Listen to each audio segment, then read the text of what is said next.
لسه مكملين في الجزء التاني من كتاب ابنك على ما تربيه للدكتور إيهاب ماجد. دلوقتي هنقول شوية حاجات بسيطة بس مؤثرة نحاول نعملها مع ولدنا. نسأله عن رأيه، ويا حبذا لو في حاجة تخصنا. قول له تعمل إيه لو كنت مكاني في الموقف ده. أديله مسؤوليات على قدر سنه. أحاول أخليه يختار لبسه، أكله، مكانه. أضحك ليهم لما يدخلوا عليا أو لما أشوفهم. أحضنهم كتير. ألعب معاهم على قد ما أقدر. أستخدم مخيلتي علشان أقنعهم وهيقتنعوا. بص القطة بتعمل إيه، شوف البطة عاملة إزاي. اوعى تقارنه بقريبه أو صاحبه أو حتى أخوه، أبداً. عرفه قبل أي خطوة هتعملها، خصوصاً لو هو هيشارك فيها. لو عمل سلوك وحش ما تركزش عليه وهيختفي بالوقت. قوله عادي، بتحصل وهتحصل وكلنا بنغلط. بالعكس، إحنا ممكن نستفيد من النقطة دي إن إحنا نحاول نعلمه. نقوله طب تعالى نشوف إزاي هنصلح اللي حصل ونعمل إيه علشان ما يتكررش تاني. أديله الحرية مع وجود ضوابط متفق عليها. أقبل آراءه بهدوء. أحترمه واحترم خصوصيته. بلاش أوامر ونواهي، افعل ولا تفعل، وحاول على قدر المستطاع أخلي فيه تبادل للآراء. الحوار ثم الحوار ثم الحوار مع الطفل، وبالأحرى المراهق. خليهم يحاولوا يقروا لغة جسد أصحابهم ويحطوا نفسهم مكانهم. يعني مثلا لو صاحبك خسر الماتش اللي انت بتلعبه معاه وقالك إن هو مش زعلان، تفتكر هو فعلا زعلان ولا لأ؟ طب انت ليه قلت كده؟ طب لو انت مكانه كنت هتحس بإيه؟ لو عايز ابنك أو بنتك له شخصية قوية بين الناس لازم تعمله ده الأول، في بيته ومع أسرته. دلوقتي جه دور تصرفات لازم أوقفها فوراً لو بعملها مع ولادي أياً كان الموقف اللي أنا بمر بيه. الضرب، التهديد، الصريخ على الأطفال، المسميات السلبية، إنك تحطه في قالب معين. طيب يعني مفروض أعمل إيه؟ إيه المهم والضروري إني أعمله له؟ إني أدور على الحلو اللي بيعمله دايماً وأمدحه، وبلاش أوصل نفسي ولا ابني لمرحلة إن عينيا مش بتشوف بس إلا الوحش. إني أشجعه، إني أقر بإحساسه دايماً، إني أعلمه إزاي يعمل المهام بالطريقة الصح مش بالنيابة عنه، حتى لو المهام دي أخدت مني وقت أطول وجهد أكبر. في جملة جميلة قوي عجبتني بتقول: من حقك عليا أسمعك ومن حقي أشوف المناسب لينا جميعا. يعني أنا دايما بحب وهحب أسمع رأيك، بس مش طول الوقت هقدر أنفذه. أنت كده بتبني علاقة قايمة على الحب والاحترام المتبادل بينك وبين ابنك، مش علاقة قايمة على الفرض أو السيطرة من طرف على التاني. وحقيقي إحنا لو طبقنا الجملة دي هتفرق في علاقتنا كتير مع ولادنا. لما طفلك يجيلك علشان يحكيلك موقف أو حدث معين، سواء هو متضايق منه أو فرحان بيه، وهو بيحكيلك ما تقاطعهوش وهو بيتكلم. ما تهونش من مشاعره سواء زعلان أو حتى فرحان. سيبه يعيش مشاعره للآخر. ما تفضلش تدي في نصايح وعبر.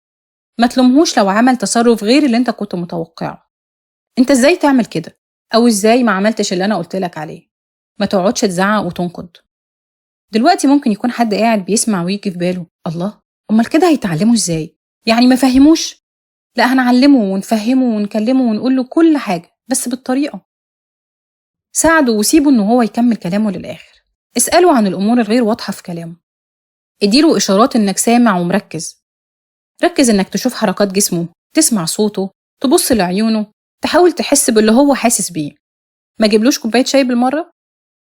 طيب خليني أحاول أقنعك أنا ليه بعمل ده. يمكن تكون أنت أو بعض الناس شايف إن حوارات الأطفال ساذجة أو ما فيهاش حاجة تتسمع، بس اللي أنا بعمله هنا إني بحاول أعوده وأعلمه إن بابا وماما موجودين دايماً وبيحبوك وبيحبوا يسمعوك. فدلوقتي القصص ممكن تكون بسيطة، بس لما هيكبروا قصصهم هتكبر معاهم. دلوقتي جه دور سؤال وجواب. موقف حصل زعل الأخ الكبير من الأخ الصغير وهو جاي يحكي لك، أعمل إيه بالظبط؟ أول حاجة تعملها تقوله أنا حاسس بيك جدا. فعلا حاجة تضايق إن أختك أو أخوك أخد اللعبة منك. أنت ليك لعبتك اللي تخصك بس، وكان لازم تستأذنك الأول. أسيبه يأكد أو ينفي اللي أنا قلته فوق ده، وأقوله بحبك وتعالى في حضني. أقوله أنا معجبة بيك جدا عشان حكيت لماما اللي أنت حاسس بيه، وكمان عايز نشوف حل للموضوع ده. دلوقتي جه دور الاقتراح. طب إيه رأيك نحط قواعد جديدة علشان تلعبوا سوا من غير ما حد يضايق التاني أو يزعله؟ كده بقى ليك مدخل مع ابنك إنك تقنعه باللي أنت عايز تقوله له.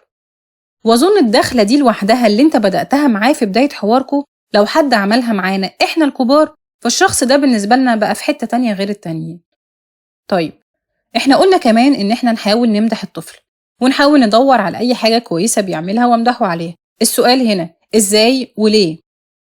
نعم، هو المدح كمان فيه إزاي؟ هي بس تفصيلة صغيرة ناخد بالنا منها والباقي بتاعنا. مهم قوي أخد بالي إني أذكر السبب في المدح بمجهود عمله، لأنه غير كده هيصاب بالغرور. بمعنى، أنت طيب قوي علشان بتساعد أختك، أنت حنون علشان سألت على صاحبك المريض، أنت ذكية قوي علشان قعدتي تحاولي لحد ما عرفتي تحلي المسألة دي. كده أنا عملت حاجة اسمها المدح الوصفي. طيب، في نقطة كمان مهمة قوي ممكن نعملها، وهي إني أستخدم أسلوب المدح لو في صفة إيجابية معينة أنا عايزة أزودها عند الطفل. بمعنى، أنا عايزة أعود طفلي على نظام معين أو طريقة كلام معينة أو ترتيب معين إلى آخره، ولسه الطفل مش ملتزم بيها، بس لمحت وعمل حاجة صغيرة منها. أعمل إيه أنا بقى؟ أسكت؟ لا طبعا، أمسك بقى في نقطة النظام اللي عملها دي وأفخم فيها، واحكي لباباه أو مامته عن قد إيه هو طفل منظم أو نظيف أو مؤدب إلى آخره. فبالتالي الطفل هيعوز يكرر السلوك علشان يلاقي نفس ردود الأفعال. طيب، حاجة تانية، إحنا قلنا نحاول ندي للطفل مساحته. طيب، في أي حاجة كده وفي أي وقت؟ الإجابة هي أكيد لأ، كل حاجة لازم ليها ضوابط تحكمها. 3 حاجات ما ينفعش أدي للطفل فيهم مساحته. أول حاجة الأمان والسلامة، صحته وأمنه مفهومش مجال للحرية، زي استكشاف الكهرباء أو الأدوية إلى آخره. الكلام ده ما ينفعش ياخد فيه مساحته. ما يخص القانون، لازم الطفل يعرف إن في حدود وقوانين لابد من احترامها. الدين، الحلال والحرام، لازم الطفل يبقى عارف إن ده حرام علشان كده مش هينفع أعمله، ويتعلم إنه يبقى عارف حدوده من وهو صغير، مش مستني حد يقوله أو يوجهه، سواء هو كان معاه حد أو لوحده.